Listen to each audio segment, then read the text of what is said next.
Hey guys, welcome back to the channel. Today we're going to be talking about 10 tips and tricks and things that I wish I knew when I was starting BDO. If you guys are new to the channel, please subscribe, hit that like button and that little bell icon, and it'll let you know when new videos are released. And as always, if you guys have any questions or videos that you want to see, be sure to leave it in the comment section down below. The first thing that we're going to talk about, and it's something that I really wish I knew when I started BDO, is BDO is a sandbox MMO. It is not like World of Warcraft or other MMOs where you get to max level, you get to the current tier of gear very quickly, and you do raids and dungeons. I did not know this when I started BDO. I had never heard about the game. A buddy of mine sent me the link to it and said, hey, you should check this game out. And I looked at it and I'm like, oh man, that looks great. And I bought it, jumped right into the game, leveled up to 50 at the time. And I was like, all right, let's go. You know, hey, anybody doing any dungeon groups, any raid groups? And everybody just kind of laughed at me. Like I had no idea that that stuff did not exist in the game. And that kind of ties into the fact as well that it's something that you'll hear all the time. You have to remember that BDO is a marathon. It's not a sprint. The gear that you will work up to and get as far as your tri, tet, and pin boss gear will most likely still be relevant a year from now as it is today. That being said, if you decide to try to rush your way up to 56 and grind your tail off trying to get, tet boss gear within a month, you're going to burn yourself out. You need to make sure that you pace yourself and that you don't overexert or overplay the game to the point where you want to just walk away and not come back to it. This game has many different paths you can take, from grinding to life skilling, training horses, bartering, sailing. There's a lot of different avenues to check out, so just make sure you kind of take your time. When you start getting tired of grinding or gathering materials, then check something else out. Go do trading, go do bartering, get a ship and just sail around the ocean and explore the map. That way you don't wear yourself down and you get to the point of, okay, this game sucks, I don't want to play this game.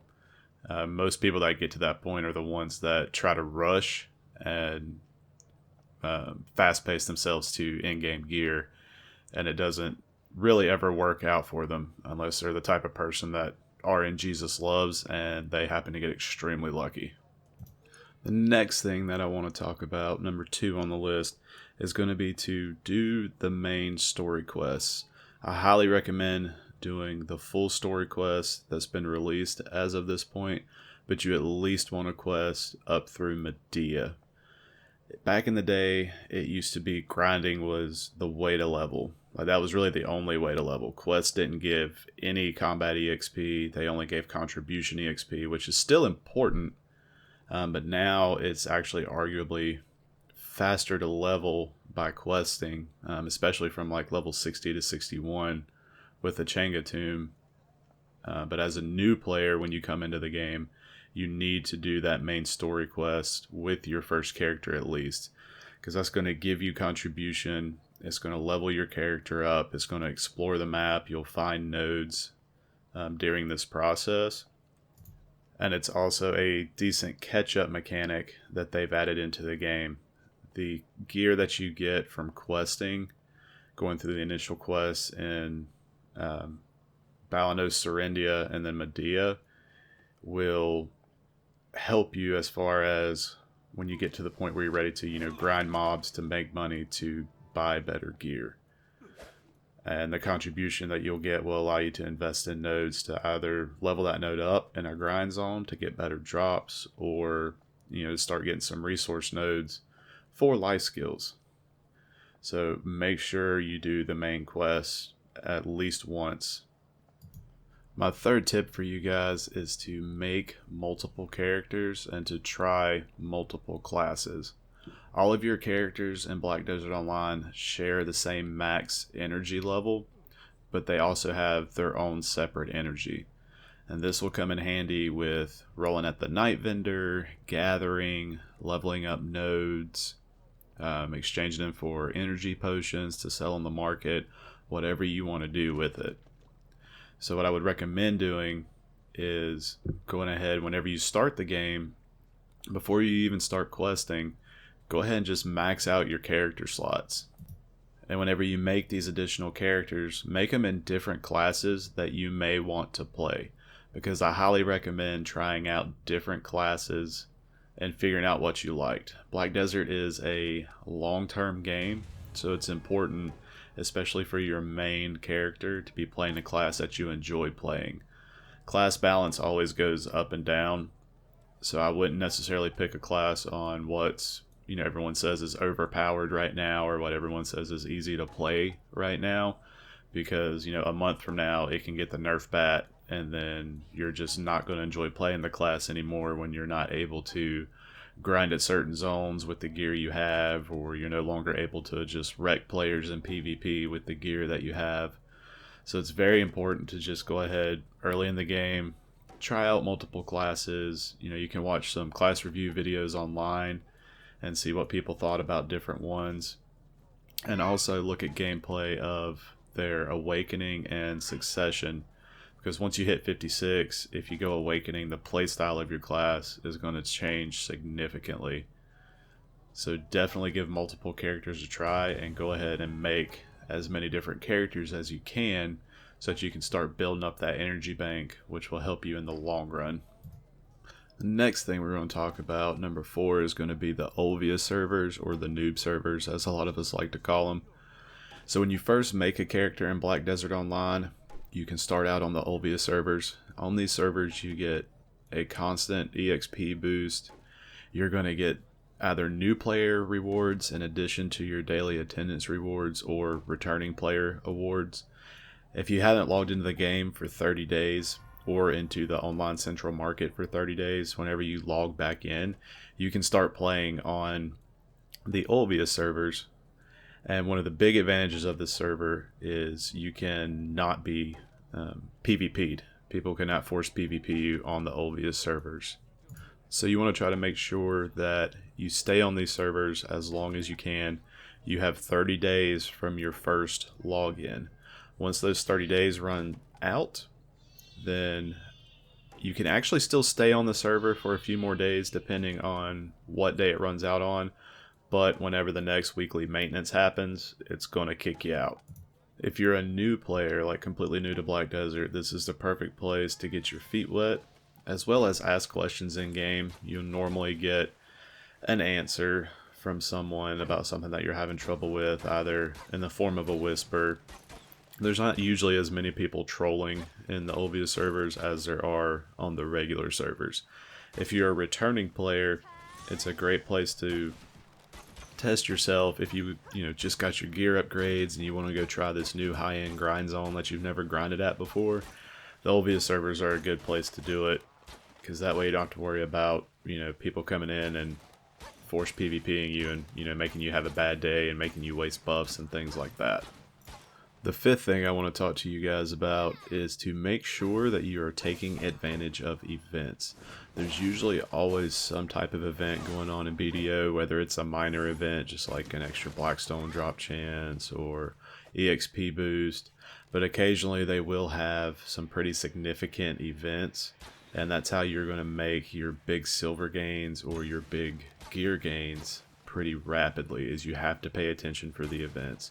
Make sure you are reading the patch notes every week after maintenance to make sure you're not missing anything. When they have like a fishing event going on, it's honestly better to not be grinding, but to be sitting over there just AFK fishing. You're going to make billions of silver doing that usually on those events. For me personally, like one of my best events, they had it, was it a year or two ago? I can't remember exactly now, but they had an event where you would go out, do some dailies, you would get these accessory pieces that you would then enhance up, and then you could trade them in for tribe boss accessories. At the time, I had 0 boss accessories, and I was able to get a full set throughout this event, which really propelled me forward in my gear progression and allowed me to grind in some higher end spots and make more silver per hour. So make sure you guys pay attention to the patch notes every week and take advantage of these events whenever they happen. Number 6 on this list is going to be to make sure you're always being productive. If you're logged into BDO, make sure you're doing something. Silver in this game is progression, and you can make silver by literally doing pretty much anything. You don't have to always be grinding at the highest end spots, and you don't always have to be doing the latest and greatest silver making method. As long as you are being productive, you will make silver, and silver equals progression. Whether that's just, hey, I'm gonna log in and process, or hey, I'm gonna AFK fish, or hey, I'm gonna log in and do some cooking today. As long as you are doing something, you will make silver and you will be progressing. So make sure you're always being productive. Number 7 on this list is going to be life skills versus grinding. Now, originally in Black Desert Online, grinding has always been the king of making silver and progression, with life skilling just being a supplement to that system. With the introduction of mastery and life skill gear, that has changed. Life skilling can actually make more silver or just the same amount of silver as grinding, with a lot less competition and a lot less chance of having to deal with PvP, especially in higher end spots. As a new player, I would recommend for you guys to look at one or the other to focus on. So like grinding or life skilling as far as which gear that you want to progress and which path you kind of want to focus on. Now, I'm not saying that, okay, hey, I want to focus on, grinding and combat gear progression. That's absolutely fine. You can still absolutely take breaks from grinding to break up the monotony of it and do some life skills. Just don't expect that if you haven't put the time, effort, and silver into life skilling, it's not going to be as productive as if you have put the time, effort, and money into progressing your combat gear for grinding. So I would say after you get up to level 56, get through the main quest, you should take a step back and look at which one you kind of want to pursue and go from there. If you're the type of person that's not going to have a whole lot of time to actively play the game, but you can leave your computer running nonstop, then life skilling may be the better path for you to initially take.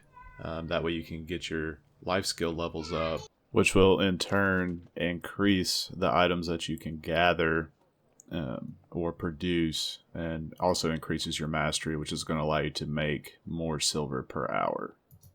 Number 8 on this list is going to be, don't be afraid to take breaks from the game and take a step back. That way you don't burn yourself out and don't want to come play the game for months on end. Now, taking a break doesn't necessarily mean, closing out BDO and not letting it run for a month, which you absolutely can do. There are a lot of people that do that. They'll play the game for a month or two, and then they'll log out of the game for a month. That way they have access to the Olvia servers and the returning player rewards from the daily login whenever they come back. But what you can also do, like if you get to the point where you're feeling burnt out in BDO, in order to keep progressing, is just AFK in the game. Just set your character up to AFK fish and just minimize it to tray, and don't look at it till the end of the day or the next day whenever you pull it back up to go turn in your fish and your relic shards and prepare your fishing pole, and then do it again and just play something else while you AFK in Black Desert. That way you're still slowly but surely making progression, but you're not wearing yourself down trying to get in your hour or two of grind time, gather all these materials, cook all this stuff, etc., etc. So do not be afraid to take breaks. It is a marathon, not a sprint. Alright guys, number 8 on the list, number 9 on the list is going to be enhancing gear versus buying gear. With the introduction of the central market in 2019, it made it so much easier to be able to just buy gear off of the marketplace. Before that, you had to sit there. If you were trying to buy gear, you had to sit there whenever a notification came up and sit in front of the market for anywhere from like 5 to 20 minutes for the item to post. And then you had to hope and pray that your internet was faster than whoever else was trying to buy the item. So now with the central market, you can put in pre-orders. Items just sit on there, especially boss gear. Things of that nature, so it makes it easier to purchase the gear if you want. However, if you are good at fail stacking, or once again, ties back into taking advantage of the events and doing your Black Spirits, your board game, your daily rolls, and you taking advantage of those fail stacks that you get, you can also enhance, which will save you a ton of money. This is what I did to get my Tet Leighton, is I had a 100 fail stack from an event sitting in my inventory, used it, 10 Advice of Valks, and smashed a try and a normal Leightons together, and boom, I got a Tet Leighton.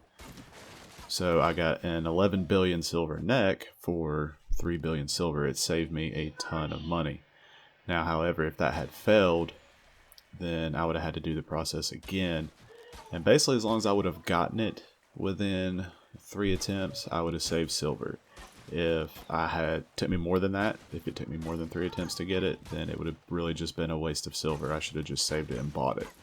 So RNG is heavy in this game. So make sure, whichever way you want to go with it, it's up to you. Enhancing is risky, but can save you a ton of money. Or it can also cost you a ton of money. So a lot of people these days will just buy their gear off the market. And then on the flip side of that, a lot of people will take these fail stacks and use them for profit. A lot of people will take these fail stacks and use them to enhance for profit, to buy a try or a duo and off the marketplace, enhance it, and then relist it, which is also a very viable way to make silver. So just keep those things in mind whenever you're thinking about buying gear versus enhancing gear. And the last thing that I want to talk to you guys about is the Pearl Shop. The Pearl Shop in the game is sort of the big elephant in the room. Is it pay to win? Is it not pay to win? Really, the only things, in my opinion, that you need to buy from the Pearl Shop are pets. You will get pets by questing, and you can actually hit O and look in your quest log, and there's actually a list of quests that you can do to get pets. And you'll also get some as a new or returning adventurer from the daily login. And the ones that you get starting out from questing and from that login will serve you fine until you get up to higher levels and you start improving your gear, in which case you will need to buy pets more than likely so that you can level those pets up. Now, you can always put in pre-orders on the marketplace for pets. And the same thing with value packs. Value packs is probably the other thing that you really absolutely need from the Pearl Shop, especially when you're selling a lot of stuff on the marketplace. So that way you're getting your maximum profit that you can get. You can also put pre-orders in for that. And one strategy to use with the value pack is to put in the pre-order, or like if you get one of those +7 or +15 day value packs from events, just don't activate it until you're ready to list a bunch of stuff on the marketplace. That way you kind of maximize the time with it. There's other stuff in the market that definitely helps you, like your cook costume, your alchemy costume, your processing costume, ghillie suits, storage, inventory slots, weight, etc., etc. And that stuff absolutely does help, but it's not really necessary to play and progress in the game. I've been playing this game off and on for a few years now, and I mean, I've bought a lot of that. I do have an alchemy costume. I do have a processing costume. I do have a cook's costume. I've gotten several storage slots to free up contribution, but I've done it over time. Don't come into this game and sit here and want to, if you look at it as, oh, I got to buy all of this stuff right now, then it's going to feel like very pay to win. You really don't. You can wait and take advantage of, once again, take advantage of events that give out coupons. Sometimes they have web browser games that'll give you free stuff or free coupons along these lines. And they also have sales, flash sales and stuff like that all the time. So just kind of like wait and take advantage of that for some of that extra stuff. Alright guys, well that's going to wrap it up for this video. I hope you enjoyed it. Leave a comment with any questions you have or any videos that you would like to see. And be sure to like and subscribe and hit that little bell icon so you're notified when new content is released. And it really helps this channel grow. And I hope you guys have a great day.